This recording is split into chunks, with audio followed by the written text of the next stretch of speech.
Olá, pessoas lindas da minha vida, tudo bem com vocês? Eu aqui passando mais uma vez para compartilhar um pouco da palavra de Deus. E o texto de hoje se encontra lá em 1 Reis, no capítulo 17, falando sobre Elias.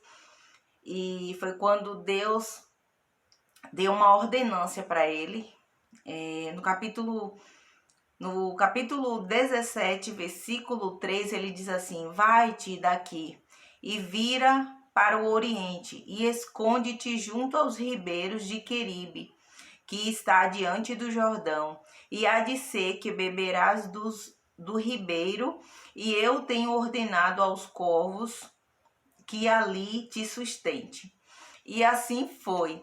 Né? Elias estava sendo perseguido e ele precisava fugir, e Deus ordenou que fosse dessa forma, que ele fosse para esse lugar, e ali os corvos alimentavam Elias.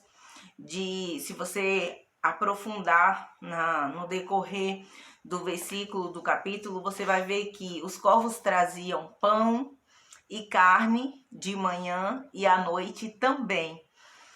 Só que acontece que em determinado momento o rio se secou, né? Os ribeiros onde ele bebia a água secou. E os corvos também pararam de trazer o alimento.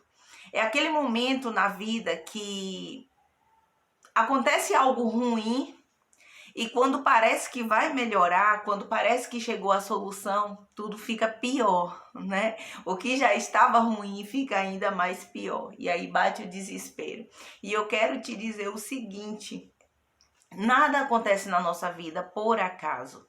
Se Deus te colocou, se Deus te mandou ir para determinado lugar, Ele tem propósito nisso. E na maioria das vezes, o propósito de Deus, na maioria das vezes, aquilo que Deus quer fazer, não é conosco, é com o próximo, né? Vida de profeta é assim. Às vezes Deus te usa em determinado lugar, em determinada situação, porque Deus quer fazer algo na vida do outro, né? E se você continuar no decorrer da história, você vai ver que no versículo 8 veio novamente a palavra do Senhor a Elias e diz o seguinte, no versículo 9: Levanta-te e vai a Zarefate, que é de Sidom, e habita ali. Eis que eu ordenei ali uma mulher viúva que te sustente. Então, Deus manda ele sair daquele lugar e ir para um outro lugar onde ele seria sustentado por uma viúva. E eu não sei se você sabe, mas naquele tempo a viúva não tinha muitos recursos. Não é igual no tempo de hoje, que a mulher trabalha, tira seu sustento, sustenta a casa. Naquela época a mulher ela dependia exclusivamente do marido.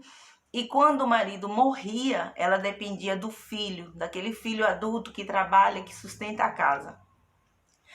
Nesse caso, essa mulher ela não tinha marido e o filho dela ainda era pequeno.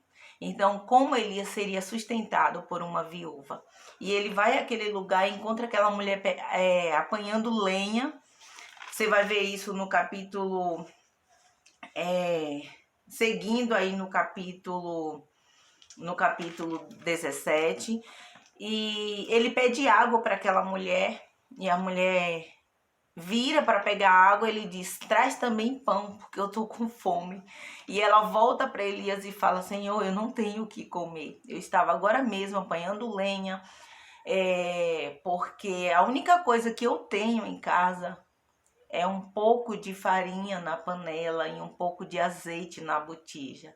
Então ia pegar lenha, fazer um pão e comer o último pão, eu e meu filho, e ficar esperando a morte chegar. E ele dá uma ordem para aquela mulher e ele fala: faz dessa forma, mas dá primeiro para mim, porque eu te prometo que não vai faltar o azeite, não vai faltar a farinha.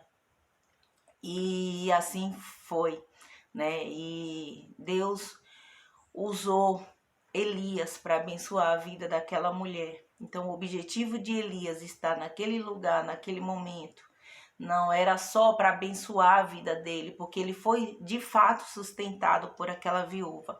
Mas Deus tinha algo para fazer também na vida daquela mulher que estava à beira da morte, que estava sem esperança, que estava comendo o último pão para morrer. E Deus determinou que Elias fosse aquele lugar, porque Deus tinha algo para fazer na vida daquela mulher. Então, se você está em um lugar hoje que talvez não tenha tanta esperança, né? Se você está em um lugar onde as águas se secaram, onde está faltando o pão, está faltando a carne, não se desespere.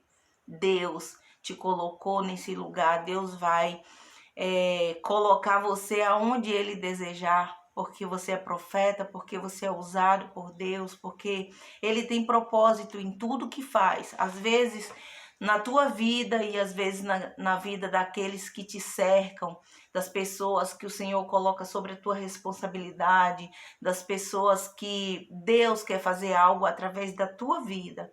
Então, somente permanece na posição, ouve a voz de Deus, faz aquilo que o Senhor ordena, porque Deus tem propósito em tudo. Nada é por acaso na minha e na tua vida. A partir do momento que a gente entrega a nossa vida para Jesus, a nossa vida precisa ser conduzida por Ele. Não se importe tanto com a tua vida, com a tua situação, com o momento que você está vivendo. Não pergunte a Deus por quê, mas pergunte para quê. Qual o objetivo? O que Deus quer com isso? O que Ele fará através de você? E se deixe ser usado por Deus. Porque no final de tudo é isso que conta. É você estar no centro da vontade de Deus, sendo direcionado por Ele, cumprindo o propósito na tua vida, naquilo que Deus te chamou para fazer. Fique em paz, fique em Deus, vai dar tudo certo. Deus sabe sempre o que faz.